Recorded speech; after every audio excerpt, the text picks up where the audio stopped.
Sweden और Finland के साथ में तुर्की का आखिर क्या झगड़ा है कि वो नेटो के अंदर इन दोनों कंट्रीज को आने नहीं देता। तुर्की वो कंट्री भी है जो भारत के खिलाफ भी कश्मीर को लेकर कई सारी आपत्ति दर्ज कराता रहता है, मगर इससे इनको फायदा क्या होगा। तुर्की के लिए ये दोनों के दोनों एजेंडा एक ही एजेंडा से निकले हैं और वो एजेंडा है कुर्दिस्तान का। अब शुरुआत इस बात से होती है कि फिनलैंड और स्वीडन बोलते हैं हम भी नेटो को ज्वाइन करेंगे। रूस ने अपने इन्वेजन का कारण यूक्रेन पर बताया था कि अगर नेटो आगे आ जाएगा तो तुम्हारी बाउंड्री हमारे दरवाजे तक पहुंच जाएगी, और ये बात हो रही है फिनलैंड और स्वीडन के साथ। नेटो के अंदर फिलहाल 30 देश हैं और सभी के सभी देश राजी होंगे तभी ये कंट्रीज नेटो में आ सकती हैं। नेटो के अंदर अमेरिका के बाद में सबसे बड़ी पावर है तुर्की, और तुर्की ये चाहता नहीं कि स्वीडन और फिनलैंड नेटो के अंदर आए, क्योंकि कुर्दिश टेररिस्ट के मामले में तुर्की और इन देशों की बनती नहीं। जो प्रॉब्लम हमारे यहां पर कश्मीर को लेकर है, उसी तरीके की एक प्रॉब्लम कुर्दिस्तान को लेकर है। ये जो हरा हिस्सा यहां पर दिखाई दे रहा है, यहां पर कुर्दिस्तान बनाने के अंदर कई सारे ऑर्गेनाइजेशन लगे हैं, और इसके अंदर दिखाई दे जाता है कि बहुत सारा इलाका तुर्की का इसमें आता है। इसके अलावा थोड़ा बहुत हिस्सा इसके अंदर इराक का भी आता है, ईरान का भी आता है, मगर ज्यादा नुकसान तुर्की को होता है। अब देखिए मामला क्या है और कश्मीर से ये क्यों रिलेट हो जाता है। पहली बात तो ये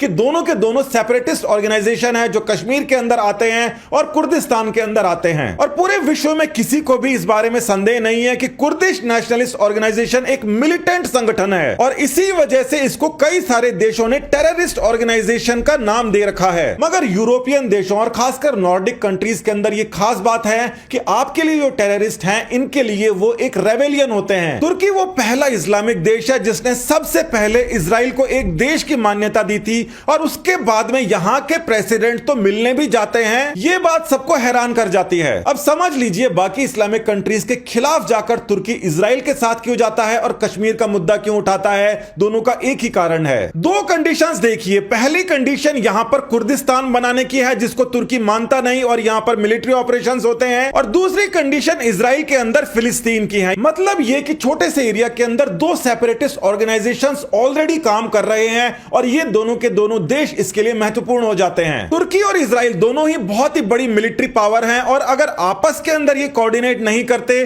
तो इजराइल कल को कुर्दिश लड़ाकों को भी सप्लाई कर सकता है आर्म्स। टर्की ये कभी नहीं चाहता कि इजराइल ऐसा करे, इसीलिए टर्की के इजराइल के साथ में बहुत ही अच्छे रिलेशंस हैं। बहुत ही अच्छे रिलेशंस कहना अतिशयोक्ति हो जाएगी, मगर इस्लामिक कंट्रीज में सबसे अच्छे रिलेशन अगर इजराइल के किसी के साथ हैं, सबसे पहले मान्यता दी है तो वो तुर्की ने। अब यहां पर कुर्दिस्तान के लिए तुर्की ने इजराइल के साथ में समझौता किया, और साथ ही के अंदर कश्मीर का मुद्दा उठाया, ताकि इजराइल तो कुर्दिस्तान को मदद ना करे और इंडिया कभी कुर्दिस्तान का मुद्दा उठा ना पाए। मतलब आप देख सकते हैं कि एक बहुत ही बड़ी प्लानिंग है, तुर्की के इंटरेस्ट की प्लानिंग है, जिसके लिए उसने इजराइल के साथ भी कॉम्प्रोमाइज किया है। अब यह बात भारत के लिए भी इसलिए महत्वपूर्ण होती जा रही है क्योंकि भारत भी तुर्की को इसी प्रकार से समझाइश कर सकता है, या यह कह दीजिए कि कुर्दिस्तान का मुद्दा उठा सकता है। स्वीडन और फिनलैंड यानी कि जो स्कैंडिनेवियन कंट्रीज हैं, इनको तुर्की कहता है कि ये टेररिस्ट ऑर्गेनाइजेशन के लिए गेस्ट हाउस की तरीके से हैं, और उसका सबसे बड़ा कारण है कि 33 लोगों को तुर्की ने कहा कि हमें सौंप दो जो तुम्हारे यहां पर टॉप मिलिटेंट हैं। सबसे ज्यादा दुखती रग तुर्की के लिए केवल और केवल यही कुर्दिस्तान है, और इसके लिए फिनलैंड और स्वीडन ने उसको अभी तक घास नहीं डाली। अमेरिका का स्टांस भी बहुत ही अजीब से है, जिसकी वजह से टर्की को बहुत परेशानी रहती है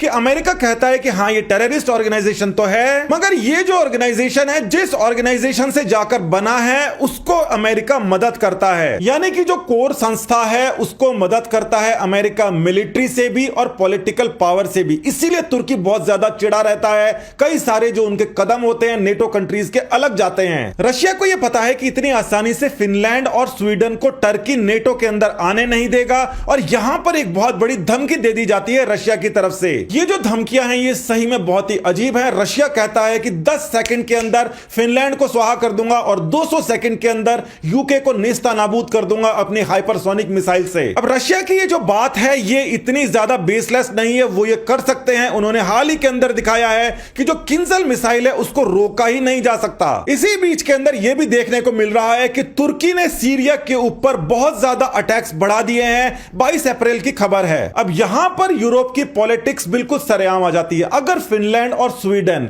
ये कुर्दिश वाला मुद्दे को छोड़ते हैं, इसका मतलब उन्होंने अपना स्टैंड लूज कर दिया। इसका मतलब उनका पहले से जो स्टैंड था वो ही गलत था। दूसरा, तुर्की ने जिस प्रकार से इजराइल का साथ दिया था, अब वो जाकर बिल्कुल रियलिटी बन गई है। सबको पता पड़ गया है कुर्दिस्तान ही असली मुद्दा है। अब ये जो कमजोरी है इसके बारे में हाल ही के अंदर भारत के ऊपर भी चर्चा हुई थी, मगर उसके ऊपर अब जाकर मुहर लगी है। थोड़े दिन पहले रायसीना डायलॉग्स हुआ था, उसमें ओआरएफ एक स्पॉन्सर था और वहीं की ये खबर है कि अर्दोगान चाहता है कुर्द्स का मुद्दा सब भूल जाएं और सबके सब कश्मीर पर लग जाएं, और ऐसा करके वो पूरे के पूरे वर्ल्ड का ध्यान अपने ऊपर से हटाना चाहता है। पुराने वाले समय में तो हम मान भी लेते कि भारत शायद ये स्टेप नहीं उठाएगा, मगर जिस हिसाब से सरकार चल रही है, विदेश मंत्रालय चल रहा है, फॉरेन पॉलिसीज चल रही हैं, ये आने वाले समय के अंदर हम देखेंगे, ऐसा लगता है। नमस्कार, धन्यवाद, जय हिंद।